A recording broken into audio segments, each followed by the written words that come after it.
This video I'm going to do some beat making using some of the new tools within Cubase 5.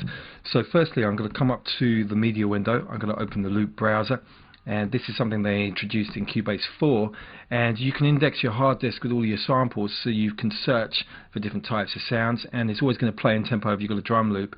So here's some loops. My current tempo is 125 and I'm going to push play so you can see this going on into the loop browser. If I click on any of these, they're going to play at the tempo. So it's a nice way to audition stuff on the fly. What I'm going to do is I'm going to make a housey beat out of this breakbeat here. So this is the one. I'm going to drag it over and I'm going to copy it to the working directory, and I'm going to expand on this so you can see this. At the moment this will play to any tempo because it's a musical mode audio event, and you can tell that by the icon in the bottom right hand side. But what I'm going to do is I'm going to slice it up. I'm going to double click on it, and we've got here a section, edit hit points. I've got it flagged at the moment. If it's not flagged, you just click on it to make it accessible. Drag the sensitivity over and you can see it's picking out slices much like Recycle does. So I'm going to click on each slice, just check I've got it nice and sorted out. So that's good, and I'm going to slice it up by clicking slice and close. It's going to take it out of musical mode, so I'm going to click OK, and then we can double click on the audio part and we've got each individual drum hit as an audio event. So that's the first stage. Now what I'm going to do is I'm going to set up in the instrument rack, we're going to load up one of the new plugins called Groove Agent 1. This is very similar to the MPC style vibe where you've got drum pads. You can put a sample on the drum pad and trigger it and rearrange it. What I'm going to do is flip onto the voice so you can see this when we drag it. I'm going to pick up my beat, drag it onto C1, and now when I push these pads you can see the sample is changing. So we've got the slices all mapped on the keyboard, so I can play that in real time on the keys now. So that's that MPC style flavor. We don't need the audio anymore. I can take that away so we can start working with the Groove Agent 1 here. Now what I'm going to do to program this is I'm not going to play stuff in live. I'm going to use a new plugin which is a MIDI insert plugin. I'm dropping this down onto the Groove Agent 1 track. It's called Beat Designer, and Beat Designer is a pattern sequencer.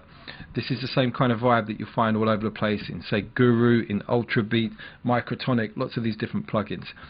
So this is basically triggering the Groove Agent 1.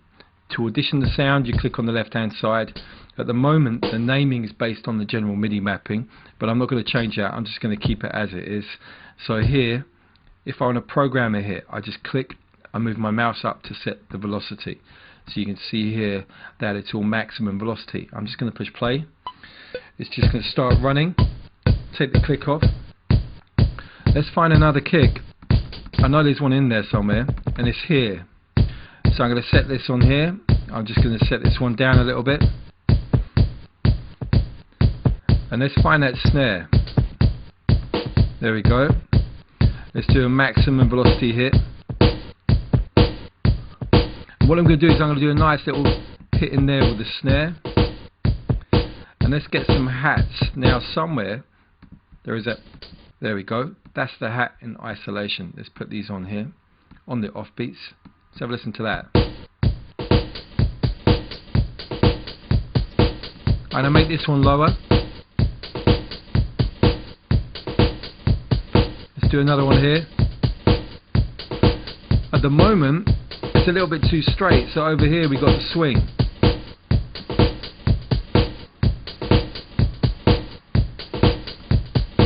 Going to reduce the velocity on this one.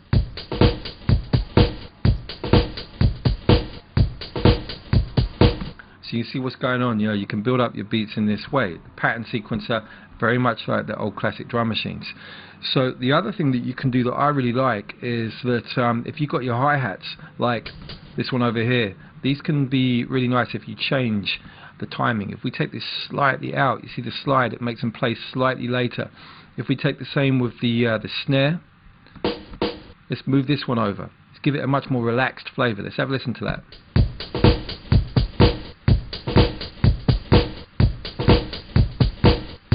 So that's working really nicely, but what we want to do to get a maximum benefit from this is to actually have individual outputs At the moment in the mixer, these are all coming out of one stereo, and I'll show you if I bring the mixer up. So it's here.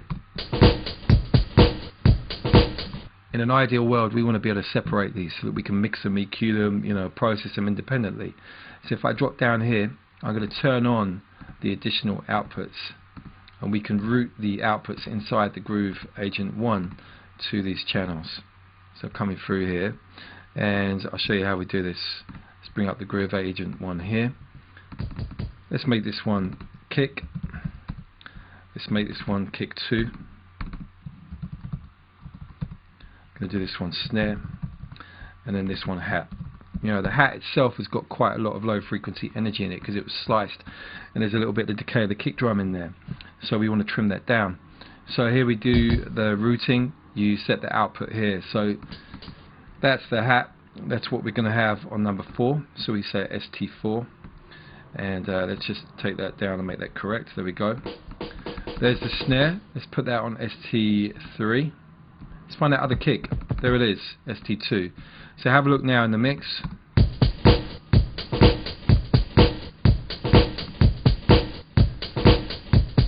So we got, the hat's got quite a lot of low frequency energy in here. So what I'm going to do is I'm going to use the Studio EQ. Just going to roll that down. I'm going to turn on the low cut. There we go. Let's make that just about 200. Taking away that low rumble. And let's have a listen to that. I could pan the hat over to the left if I want to do that.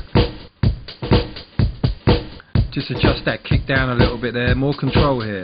And what about if I wanted to add some reverb onto the snare? We could use one of the new plugins, which is the Reverence. So I'm going to do Add Effects channel. We're going to do a send and return configuration. Going to go for reverb, Reverence. Reverence, a really nice new convolution reverb inside Cubase 5. So look, that's ready to go. We're going to take the snare, going to use Ascend, turn it on, feed it in, and we've got now the snare with the reverb. So here we go. I'll turn it off, so dry, and then with the reverb.